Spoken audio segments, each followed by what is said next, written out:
Ed sits there in shock at what happened. He time traveled. He experienced the world in a way few can. He went back to the Kamakura period, which was from 1185 to 1333. He was able to live and learn with them. Looks like we get to go through his memories and learn more about the Kamakura period. There are many different aspects of life during the Kamakura period, such as social life, clothing, the difference between men and women, religion, culture, and architect.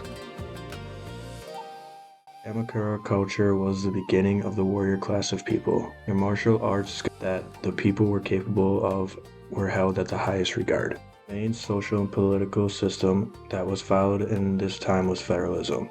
They had a shogun, which for comparison is sort of like a king, but in this context, it was more like a military dictatorship. So those in the military positions were the main source of government, which meant they replaced the emperors and imperial court systems. One thing that was very important and viewed as pious in this time of living frugally, below their means, and being kind. He was an important part of their social and spiritual life and stemmed from Zen Buddhism, while floral arrangements were another key development as well and were used for religious offerings.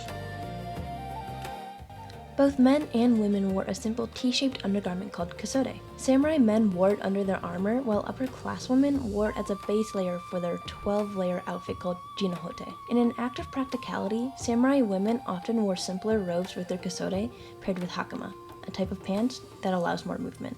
Because of all this change, the kasode became what we now know as the kimono.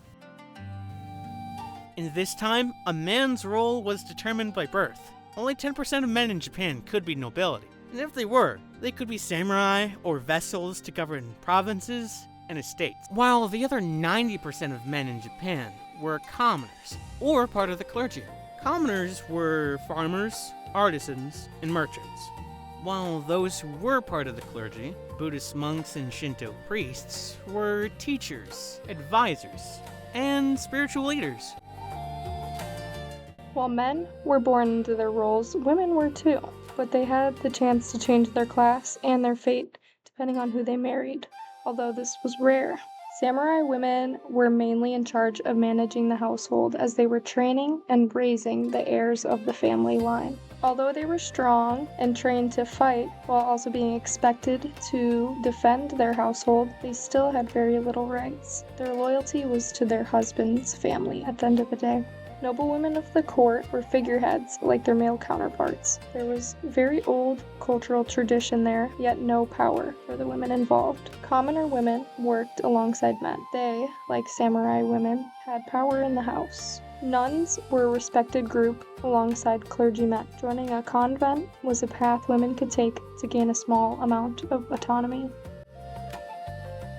There are two main religions in Kamakura, Japan. There was Zen Buddhism and Nichiren Buddhism. Zen Buddhism focused on major discipline, focuses, and the initiative to act. Nichiren Buddhism was founded by Saint Nichiren. It was popular amongst civilians and non-warriors. Followers of Nichiren believed those who followed Zen Buddhism were wrong. Followers of Nichiren believed that the Lotus Sutra was the highest teachings from the Buddha and would do a Dai Kamu chant, which they believed would lead them on a direct path to enlightenment. The name Lotus Sutra derives from the lotus plant, which is the main symbol for the purity which can be received from enlightenment. Many parts of Japanese culture prevalent in this time period, such as people's pride and stoicism, which created a disciplined culture. It was a very big part of samurai culture. Shido was a code of conduct the samurai followed. Fuku was a ritual disembowelment which developed during this time. It was a way samurai committed suicide honorably. There was a lot of value put on Japanese artwork, and there still is a lot of value put on artwork from this era.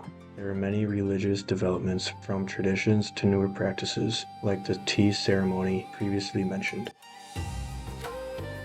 Zen Buddhism inspired many sculptures during this time. These sculptures consisted of beings with bulging eyes, protruding veins, and theatrical poses. This artwork appealed to those who were part of the Buddhist faith. During this time period, with art and with architecture, simplicity was preferred. Building architecture was military inspired due to how it can be used in defense, while Zen, or temple style, influenced religious buildings.